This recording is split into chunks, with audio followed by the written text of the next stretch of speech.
Ang tao, ang bayan, ngayon ay lumalaban! Ang tao, ang bayan, ngayon ay lumalaban! Ang tao, ang bayan, ngayon ay lumalaban! Ang tao, ang bayan, ngayon ay lumalaban! Ang tao, ang bayan, ngayon ay lumalaban! Ang tao, ang bayan, ngayon ay lumalaban! Ang sumunod naman, representative ng Muslim, si Mr. Park. Ito na po. Magandang hapon sa ating lahat, mga Pilipino!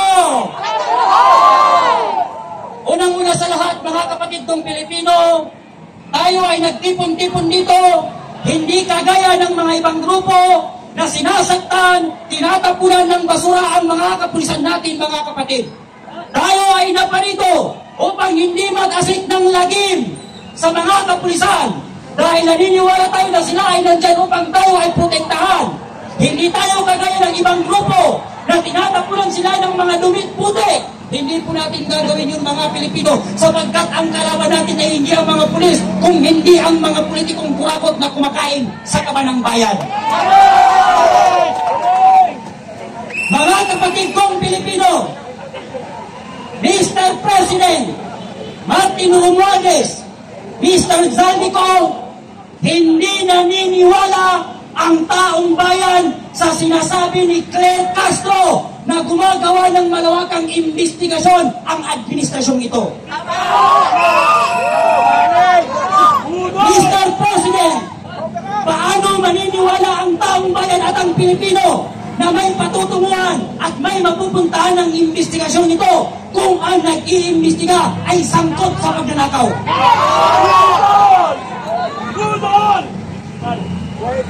Nakakapagtaka, mga Pilipino, sa pangunguna ni Senate President Z. Escudero at ang Blue Ribbon kay Brugante Marcoleta, napaamin nila si Diskaya na kasabwat sa pagnanakaw si Martin Romualdez at si Zaldico. Pagkatapos, pinatawag si Congressman Toby at sinabi ni Congressman Toby na kasama si Zaldico at si Martin Romualdez sa pagnanakaw ng buwis ng bayan.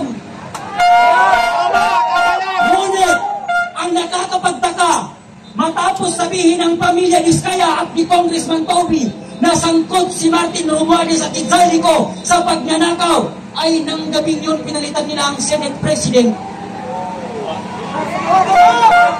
Bakit kaya pinalitan?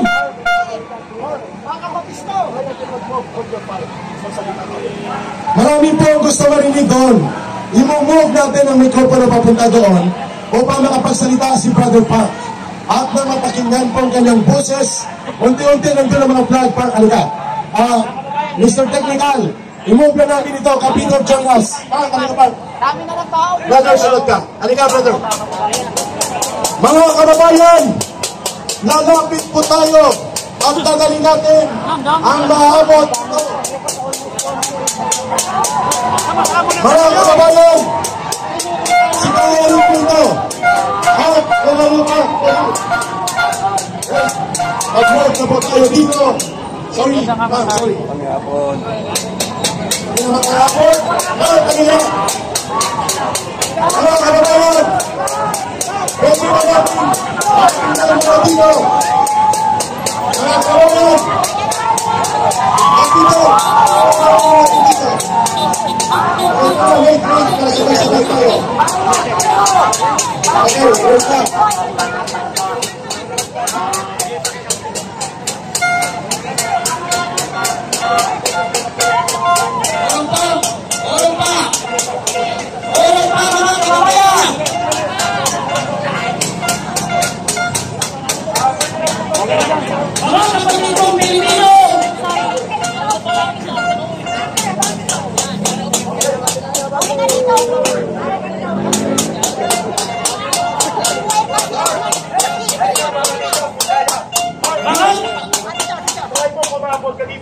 Sige, sige.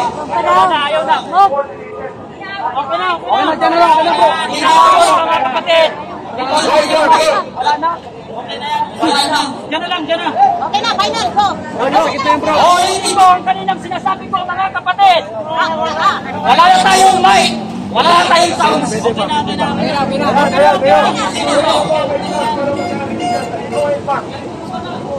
Inuulit ko ang ating sinasabi kanina, mga kapatid, na hindi tayo na parito. Kagaya ng ibang mga grupo na tinatapunan ng putik, basura ang mga kapulisan. Sapagkat tayo ay naparito upang hindi labanan ang mga kapulisan kung hindi labanan ang korupsyon sa ating bansa. Hindi po pwede na matapos ang taong ito na hindi mapapanagot ang mga politikong kumain sa bayan ng tao. Hindi pwede na dumating ang December na mag-celebrate ang mga congressman, anak ng congressman at ang mga politiko na ang gagamitin ng pera sa kanilang Christmas, sa kanilang party, sa kanilang bakasyon ay pera ng taong bayan. Hindi pwede na matapos ang administrasyon ito na hindi may pakulong si Martin Romualdez at si Talico. Kami po ay nananawagan Mr. President Bongbong Marcos. Ano bang klaseng investigasyon ang kailangan ninyo? Hindi ba sinabi na ng Vizcaya family? Hindi ba sinabi na ni Congressman Tony na sangkot sa pagnanakaw si Talico pati si Martin Romualdez? Anong investigasyon pa ba ang kailangan? Ang taong bayan, hindi naniniwala Bongbong Marcos na may patutunguhan at may mapupuntahan ang investigasyon ito. Paano naniniwala ang taong bayan na may mapupuntahan ng investigasyon ito kung ang nag-iimbestiga ay sangkot sa nakawang sa gobyerno? Kaya ang taong bayan, Mr. President, pati dyan na nakapagsalita ng palasyo na si Claire Castro, kung ikaw ay sinungaling, huwag kung ikaw ay ang taong Pilipino. Sinungaling! Pero ito, saan ba nang nagaling ang fake news? Hindi ba sa buwangan ng Pangulong Bongbong Marcos?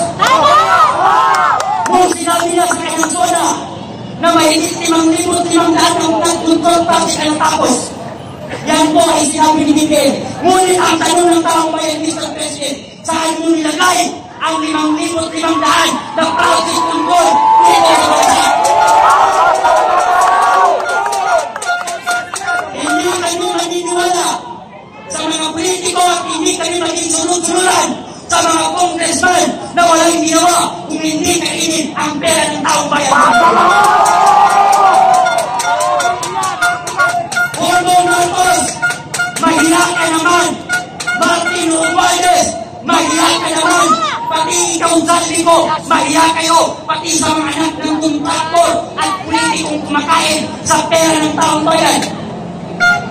Inuin mo kung gaano ka walang hiya ang mga anak ng politikong kontraktor, pati anak ng mga kontraktor. Hindi sila nahihiya mag-flex ang mga kayamanan nila. Pero ang mga kayamanan yan ay galing sa ating mga Pilipino. Tignan nyo si Jenna Alonte, pati si Clarin po, kumakain sa ibang bansa, nagkakalaga ng 759,000. Samantala ang mga Pilipino, may mga batang natutulog na walang makain, may mga Pilipino lumulusong sa baha, habang ang mga politiko ay nagpapakasama. Mga kapatid kong Pilipino, lahat ng sangguniang kabataan, mga youth leader at taong mamamayan sa Pilipino, huwag na tayong magpinibinyan, huwag tayong magbulag-bulagan, sapagkat napakatagal na, inulog lang tayo ng gobyerno ng Pilipinas. Tama na ang nakawan! Tama na ang korupsyon! Mr. President, hindi niyo po magugugod ang Pilipino sapagkat ang mga Pilipino ay hindi po kumakaya mo. Marcos, tama na! Marcos,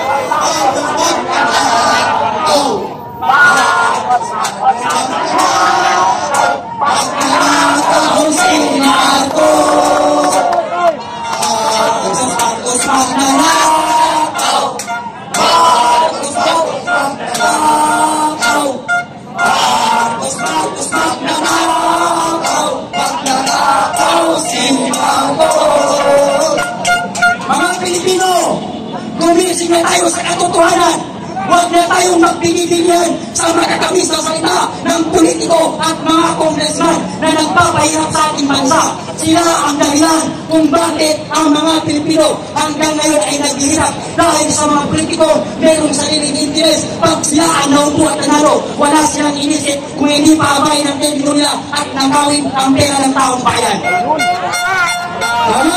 Kaya mga kababayan, hindi tayo susuko hanggang hindi magkukulong si Martin Romualdez pati si Carlico at iba pang mga congressman na sangkot sa nagawang sa gobyerno. Lalong-lalo na si Bongbong Marcos na siya ang ulo ng lahat ng buhaya na ito sa gobyerno. Siya ay nagpapahirap sa mga nagawang dito sa gobyerno kung gaano kawalang hirap ang gobyerno nito sa ating mga Pilipino.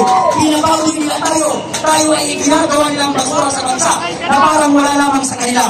Pag sila tumatakbo sa eleksyon, lahat sila nangangako sa ating mga Pilipino. Pero pag sila ang naupo at nanalo, wala na silang pakialam sa ating mga Pilipino. At dahil dyan, thank you very much. Mabuhay ang Pilipino. The people united will never be defeated. The people united will never be defeated. The people united will never be defeated. The people united will never be defeated. Magandang output po sa lahat ng mga nandito. Medyo naiiyak ako kasi ngayon lang ako makakita ng ganito karaming mga Pilipino na pinaglalaban lamang ang isang ideya na mabawasan ang inequality, ang kahirapan, kagutuman at kapaguran.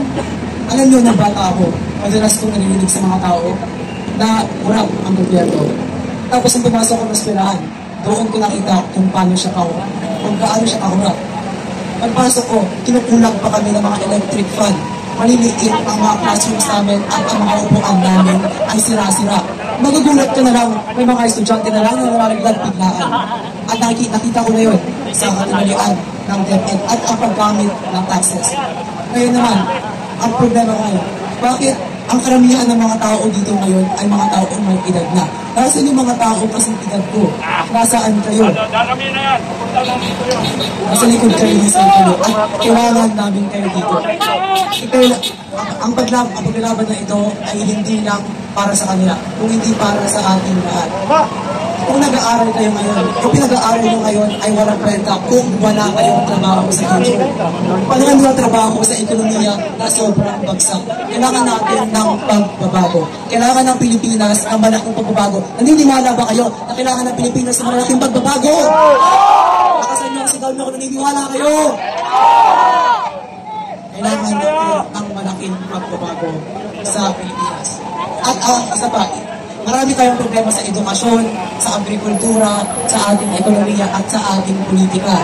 Pero syempre, ang uunahin ko muna sa edukasyon dahil isa akong estudyante at nakikita ko ang hirap ng mga ginagawa ng mga estudyante para lamang magkaroon sila ng magandang future.